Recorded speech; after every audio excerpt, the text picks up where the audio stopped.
for the first time since the days of Noah and the Nephilim, we have the technology to mix species, perhaps mix a human with an animal. Transhumanism. Explain this. Well, that's absolutely right. In fact, we're doing it in laboratories around the world. When most people today hear about the stem cell sciences, they don't realize that a great deal of that is talking about the creation of a part human, part animal embryo that then can be used for experimental purposes. Now, transhumanism itself is the idea that we're going to use that kind of science and other kinds of science to create a new form of mankind. Why do we want to create a new form of mankind? Well, of course, you know, if you talk to the transhumanists, they're utopians. They believe we can live forever. We can have immortal life without the bother of having to ask Jesus to give it to us.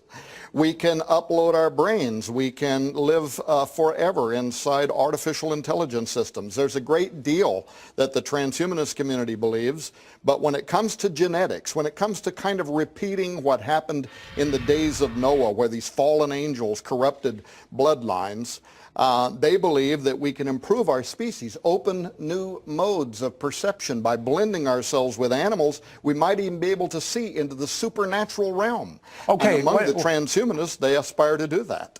Who is DARPA and what are they doing?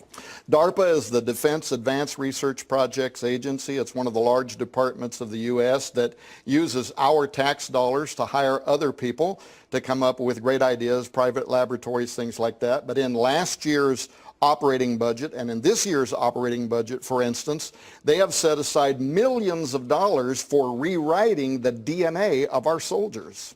Why would they want to rewrite the DNA of our soldiers? Super soldier technology, and furthermore, they are being advised by some of the top think tanks in the world that our competitors, our enemies, are privately developing this technology right now, and that if we don't get ahead of it, in fact, the Jasons, which is one of the top scientific advisory panels in the world, told them that by the end of 2012, if we weren't secretly, privately ahead of the human enhancement revolution, we would fall irreparably behind and be dominated on the future battlefield.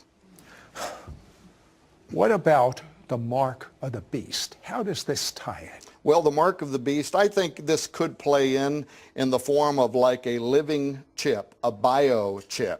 We are doing experiments right now with chips that can deliver medicines into your systems, but some of these could be designed to actually carry payloads, to carry vectors, as they're called, to work almost like a virus that could introduce a new genetic code to rewrite your genetic makeup.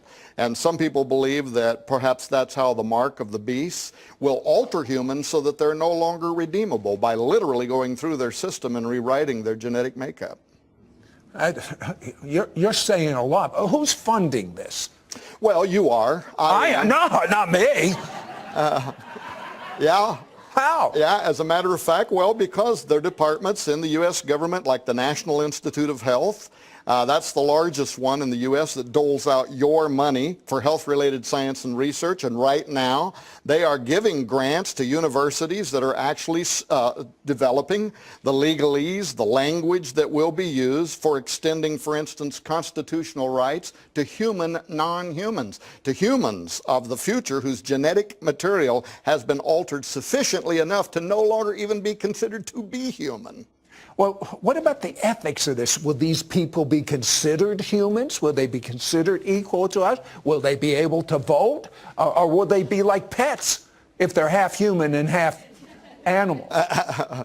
Well, I tell you, it really gets into some madness, but like the Brookings Institute right now is asking that question for you, and they're saying that, for instance, within 10 years, Brookings Institute, #1 policy think tank in the world that bends the ear of our lawmakers, has a new series called The Future of the Constitution, in which they're saying within 10 years, we will be creating genetically engineered homosexual communities, and that because their genetics are sufficiently different than ours, we have to create the legalese that will extend to them Bill of Rights and constitutional privileges. You know what he's saying? He's saying our tax dollars are funding this research that's going on right now.